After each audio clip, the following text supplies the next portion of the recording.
Oke, ada dua indikator Bang yang membuat orang tuh masih ragu. Apa tuh? Pasar modalnya IHSG-nya masih di sekitar 7 ribuan gitu. Oke. Kalau itu persepsinya membaik gitu ya daripada sebelumnya, berarti kan akan kembali ke 9.000 gitu. Kira-kira gimana kalau pendapat itu? Kalau soal IHSG saya yakin sih bakal jatuh dulu ke 6.000. Oh, jatuh dulu? Iya, that's okay, normal. Itu oke itu ya? Oh, iya, oke. Oke. Normal, nggak ada masalah. Tapi bakal bounce back maksudnya Bang? Pasti akan bounce back. Jadi nggak langsung tiba-tiba pulang terus naik gitu nggak ya? Oh enggak, enggak itu udah jadi dukun dong namanya. Nggak bisa lah, kayak Oke. tukang urut pijit-pijit tulang nyambung lagi gitu kan, nggak bisa lah. Jadi yang namanya ekonomi ya begitu, namanya dunia investasi, grafik itu begini normal. Itu wajar. Lah. Wajar. Oke. Tapi dalam jangka panjang ya kita berada dan mengarah ke arah yang lebih baik, begitu. Dalam jangka pendek mau nggak mau ya krisis global, krisis Hormuz, krisis perang gitu kan, ya di mana-mana. Pasti bakal, jangan kan Indonesia ya, saya yakin Amerika bakal inflasi tinggi. Eropa harga PLN di sana listrik udah naik 70%. Di Belanda bahkan udah di rasio. Orang mau laundry aja dibatasin pemakaian airnya. Bentar lagi mungkin pemakaian gasnya juga dibatasin. Tapi kan kita nggak tahu yang di sini.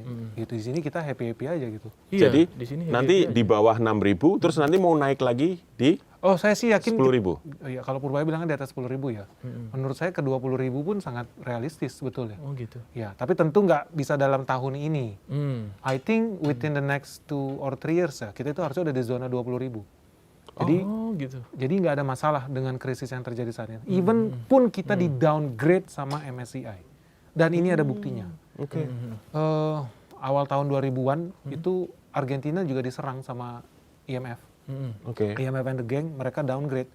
Jadi darinya mereka di bursa emerging market, turun ke frontier market. Semua orang panik. Frontier ya. Frontier market.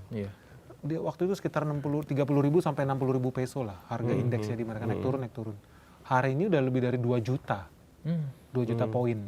Jadi naiknya ribuan persen gitu loh. Justru karena dia di downgrade malah naik ribuan persen. Dan ini fakta, bisa dicari sendiri sama teman-teman, riset sendiri.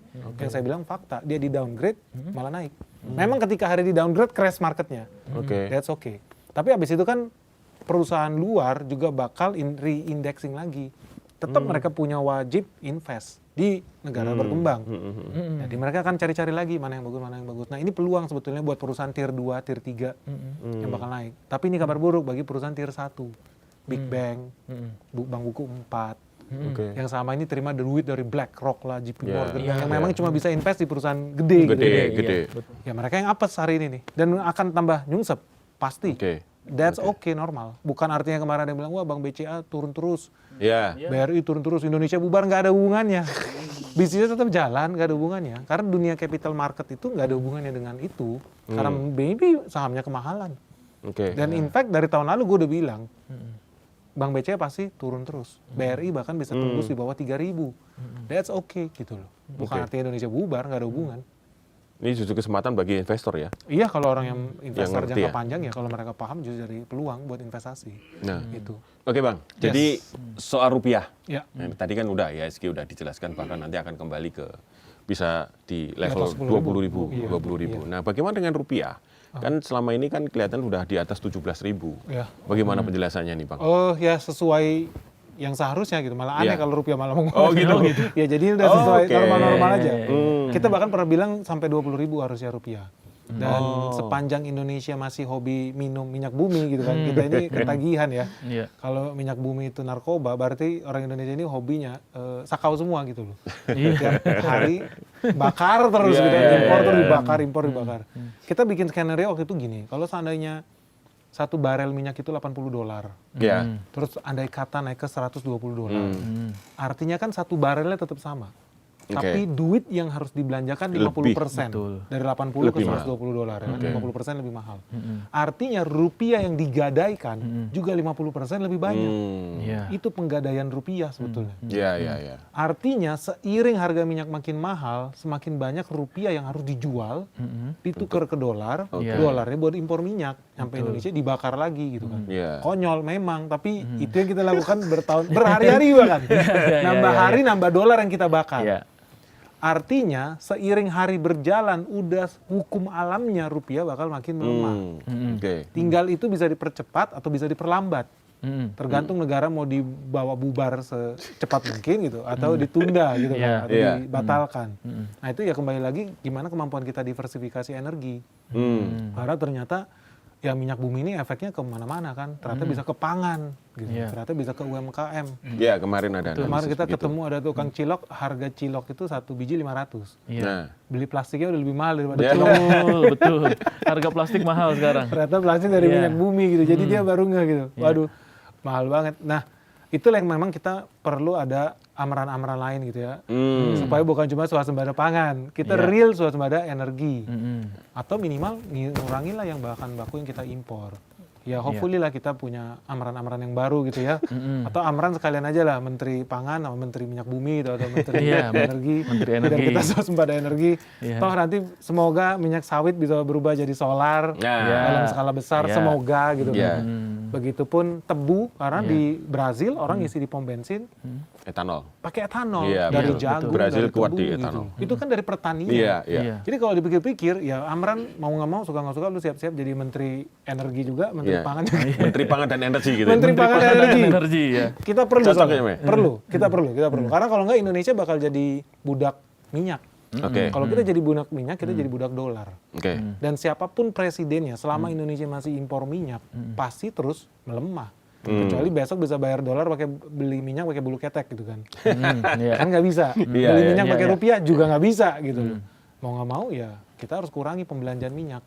Memang harusnya kita dukung itu penggunaan kendaraan listrik. Tapi anehnya malah katanya mau dipajakin kendaraan ini gimana? Dinaikkan gitu. pajaknya. Aneh. PNS disuruh WFH, suruh libur nih supaya menghemat minyak kan. Iya. Tapi di sisi lain orang mau ganti ke kendaraan listrik kayak dipersulit, Iya, malah dipajakin lagi. Ini nggak ngerti nih jadi. Aneh lah. Aneh. Tapi Atau, kalau ada ide, Pak Amran ini kan kadang-kadang out of the box ya. Ide gimana kalau kita menghentikan ekspor CPO gitu? ya. Itu Itu bagus. bagus ya. Maksudku bagus buat diuji itu teori. Oke, makanya. Zaman dulu pernah ada menteri yang mau lakukan itu. Oh ya? Iya, sempat ditahan kita mau ekspor CPO karena harga minyak goreng naik tinggi. Saya nggak mau sebut nama. Jangan Oke. sebut nama lah. Oh iya. Tapi yang jelas nggak lama setelah itu terjadi, karyawannya ditangkap. Karena dibawa cewek-cewek jual izin ekspor. Oke. Jadi indikasi korupsi selanjutnya lah. Itu kalau sana itu kita dilakukan, itu kabar baik nggak? Menurut saya kabar baik buat mama ya. Mama rumah tangga, UMKM bisa tetap belanja, masak dengan hati yang tenang lah. Terus yang kedua ada kepastian buat program biosolar supaya kita ada supply. Yang bakal menjerit udah harus siap-siap kita digangguin sama India sama Cina karena mereka butuh CPO kita. Benar. Gitu. Terbesar mereka di Cina dan India ya, Pak. Betul. Kalau Karena kita penduduknya berhenti, miliaran ya. kita berhenti mereka pakai apa itu? Ya, bakal pakai apa? Apa mereka besok jadi makan bakmi rebus semua gitu kan? Singkong rebus semua. Bisa jadi mereka bakal komplain juga. Dan memang faktanya kemarin juga komplain. Ketika era menteri yang dulu itu lakukan itu. Dan ketika mereka komplain artinya ada gangguan geopolitik juga. Siap nggak kita diserang tuh? Kita dicawe-cawe. Karena ini udah ngomong urusan perut negara lain. Iya betul sih. Rakyat mereka gitu kan. Iya. Tapi saya dukung nggak itu? Saya dukung banget. Karena artinya kalau kita stop CPO, artinya harga CPO naik tinggi. Ikan dapat cuan lagi. Kita dapat cuan lagi. Apalagi ditakar pakai kuota, misalnya kayak batu bara ada RKAB. Dibatasin, kamu cuma bisa ekspor 700 juta ton tahun ini. Misalkan CPO di RKAB kan. Saya yakin harga CPO makin naik tinggi. Kita tambah cuan lagi. Gitu. Jadi selalu ada opportunity. Buat teman-teman yang ngerti gitu kan dunia investasi, ternyata semenarik ini. Iya.